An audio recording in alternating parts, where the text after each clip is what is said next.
Thank you for being here. Thank you for agreeing.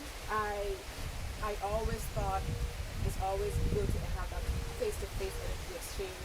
So when I called you, I'm happy you said, hey, let's meet in person, because I know for sure you're one person who like that human connection. So it's Women's History Month, and I really wanted to use my platform to highlight women, all of our essence, not just what we are accustomed of hearing and seeing in the media, or the successes, and oh yeah, I had some trials where I pushed through.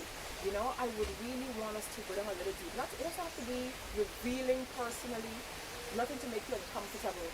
But from this talk, what I would love is after persons look at it, or when they look at it, they'll be able to know even more who Clara Reyes is, beyond the head wraps, beyond the African outfits, beyond the cultural identity that's and the heritage that you walk with every single day.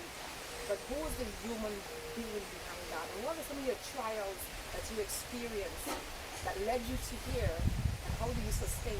Because I believe, just like me, we can learn from each other. And a lot of times when we see persons outside, they look so picture perfect. And everything is, oh, hi, how are you doing? I'm fine. And even though realistically, we know they have to be going through something, we don't see it. And we're not supposed to, we shouldn't. Our society teaches us that we shouldn't walk with our emotions on our sleeves. But I believe sometimes we need to reveal that emotions a little bit, because someone is always paying attention, even when we least expect it. And when persons pay attention, they're looking for that energy to say, hey, I'm lifted because I saw her do this. So the end of this all, I would like the entire embodiment of our talk. Is it too much? Oh no, not at all. Yeah, so that basically is it, what it is. I just want persons to know you, but not just know you because, hey, I want Mele know you, but I want them to know your strength. And in your lowest moments, how there was still strength, how do you propel? Okay. Yeah? Who's Clara Reyes? Well, I think my name says it very clearly. I feel like I'm sold my name. My name is Clara. And for me, Clara means clarity, transparency, clearness. I love my name. I've never felt the need to say, oh, you need an African name and all that kind of stuff. I say the name Clara and I love it. I'm not attached to it in the way some people are. If you pronounce their name wrong, they're going to curse you up. Yes. I've had my name pronounced Claire, Clara, Claire, Claudia, all kind of ways. That's irrelevant to me. It makes sense to me to be called Clara, and I've always loved the sound of my name when I say it, and I like what the word embodies. So in a nutshell, I always felt that what you see is what you get. Really and truly. Clara is just a very profoundly simple person who is committed to being the best possible human being that she's able to be, and arts has always been my vehicle to achieving my personal best. So, and I was lucky enough to have a brilliant and generous mother who made it a possibility for me to live and be artist. So I know she always wanted to be an artist. She didn't make her income as a performing artist per se.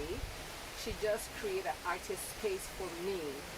So, for instance, I would come home from school, she would draw with us, she would sing with us. Very nice. So she was always engaged with us, and she made sure that I enrolled in every possible creative expression class. Not just creative expression classes, but I was in 2 choirs, softball, volleyball. Church choirs? Catholic choir and Anastasia Lamoni choir. Oh, okay. Softball, volleyball. She even enrolled me in night school secretarial courses. Oh, wow. So she was like, not just me, the entire family, all of us, we were always engaged in something. Very nice. There was not an afternoon that we were not engaged, whether it was a softball practice, a choir practice, a volleyball practice, a gymnastic class, a dance class, a typing Gymnastics class. too? Everything. Oh, wow. We did it all. And St. Maarten was very simple in those days that a parent didn't have to drive you everywhere. You walked everywhere. So I remember walking from my house through the pasture to get to Caribbean Lumber, or cut I through. remember. That's now a costuless is. Oh, okay. Back in the day, there was a shortcut that would walk you From the fields. to the Yes. field. Now it's cricket, but back then it was a softball field. Okay. And other days I would walk from my house alongside the river behind the ball field Oh yes. that run from Mary Fancy's. Yes. And that walkway would take you straight to Illegals. Sager's Good, Yes.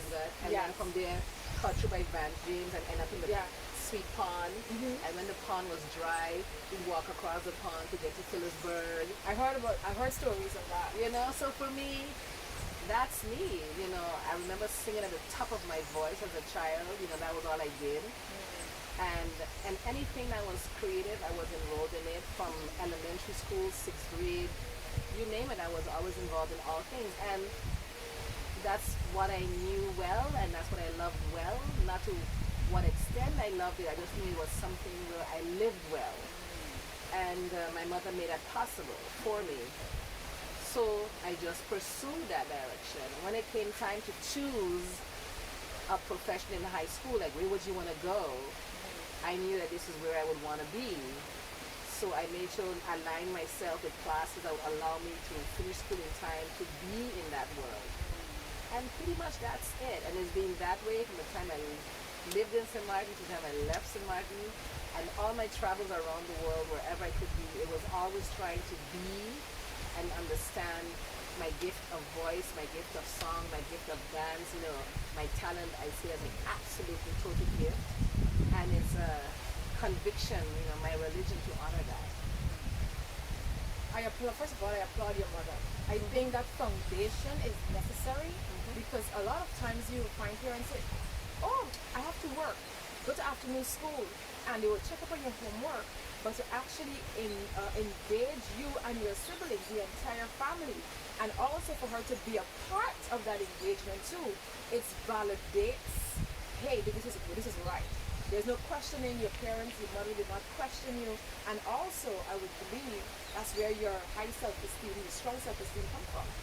Because it was instilled in all of these practices from young. Yeah. Okay, so it makes sense now. So this is pretty much your life, all your life. That's it. So you breathe this. Absolutely. She breathes this.